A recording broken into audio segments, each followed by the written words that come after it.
सरपंच सचिव तो मजा मारी राज, क्योंकि पंचायत को चली रोज राज। अरे आवका कोटा खाई जा रहे मोटा, उनका जरा भी नहीं आवती लाज। तो एक पंचायत की बात नहीं कहते तो पूरा मध्य प्रदेश में चली रोज चालो। एक पंचायत की बात नहीं कहे तो ये तो पूरा मध्य प्रदेश में चली रोज चालो, क्योंकि जनपद ना भी जुक कर लिया कहाँ तक दे नोटालो। क्योंकि कहीं स्कूल रोड भवन कागज पर बनी जाए, असा धौला पकड़ी ले कालो।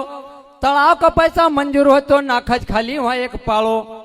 तो उल्टा सुल्टा बिल बने लगे दे बड़ो मटो पर्चो। ध्यान से सुनो जरा सरपंच सचिव को डेली नीत को खर्चो।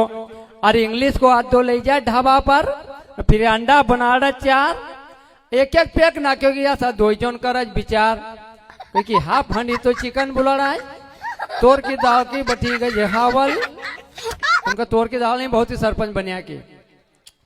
क्योंकि हाफ हांडी तो चिकन बुला रहा है, तोर की दाल की बटी गई हावल।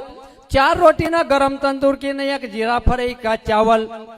और फोकट को पैसों मिला जो उनका तो वो तो जरा नहीं करता परपंच। पठी माथा में दारू की कई सचूसी सरपंच। अरे कौन भौंक रहा है ये बदतमीज।